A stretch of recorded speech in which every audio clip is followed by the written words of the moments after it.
Hi students, problem number 9 is a wire of length L meter carrying a current I ampere is bent in the form of a circle. The magnitude of the magnetic moment is to be determined. So a straight wire of length L meter is given. It is bent in the form of a circular loop. R is the radius of the circle. So the circumference of this circular loop must be equal to L. So the circumference C must be equal to L. So what is the circumference? 2 pi r. This must be equal to L. Therefore R must be equal to L divided by 2 pi. L divided by 2 pi. So this is the first equation. So the radius of the circular loop is equal to length divided by 2 pi. Now what is the magnetic moment? Magnetic moment is equal to, so magnetic moment is the product of the current, okay, into area of the loop. So current multiplied by loop area. So this is the formula. Magnetic moment is a product of the current flowing through the loop. So in this, let I be the current flowing through the loop.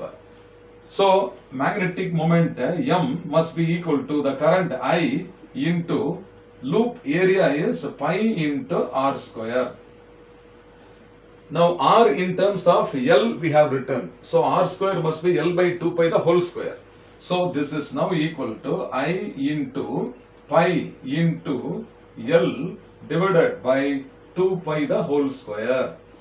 So this is now equal to I into pi into L square whole divided by 4 pi square. This is a 4 pi square. So this square term, power of pi and this pi term get cancelled.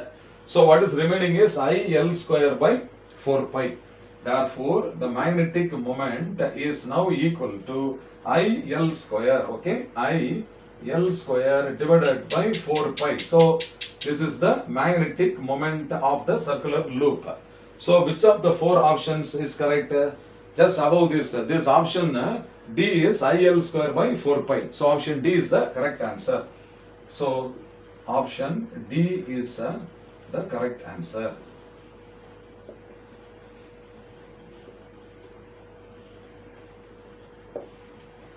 I hope you have understood. Okay. Hi students, problem number 10. An electron is moving with a velocity 3 I cap plus 3 j cap in a magnetic field of 2 I cap plus 3 k cap Tesla. The force acting on the electron has to be determined. Now the magnetic Lorentz force acting on a charged particle is given by the expression F is equal to Q into V cross B, where Q is the charge of the electron E. Now first V cross B we are finding out. So V cross B is a vector and this is found by determinant method like this. So I cap, j cap and k cap. The coefficients of I and j. So 3 and 3. For k there is no k term, so 0. Now the magnetic field is having I cap and k cap. Coefficients are 2 and 3 respectively, so the middle term must be 0.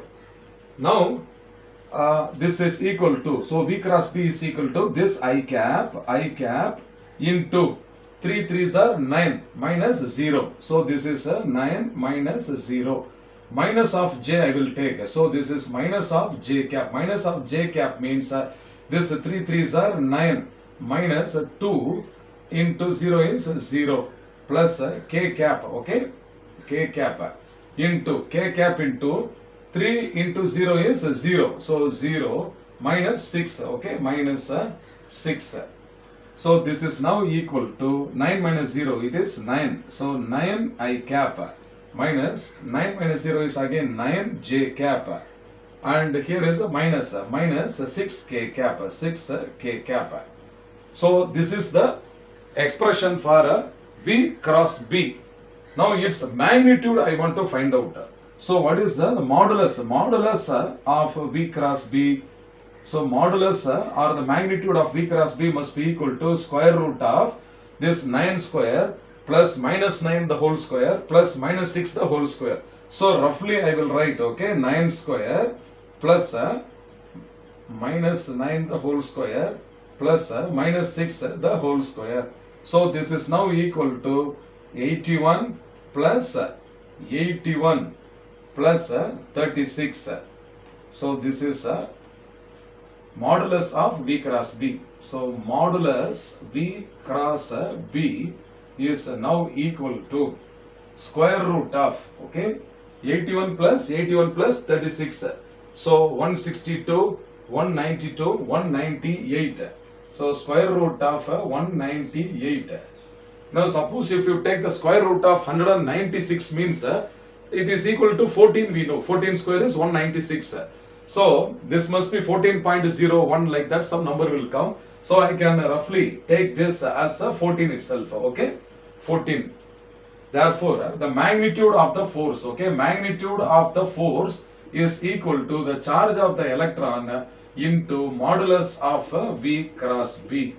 So that this is equal to charge of the electron is 1.6 into 10 power minus 19 coulomb.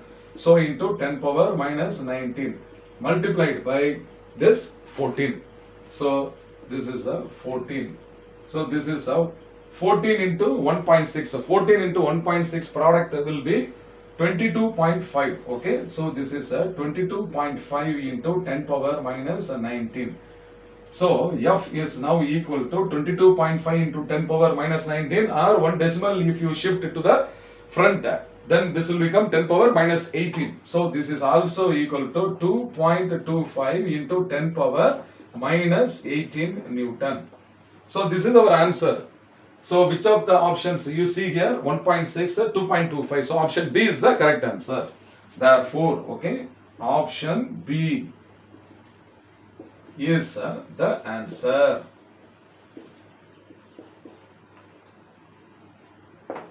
Have you understood? Okay, fine.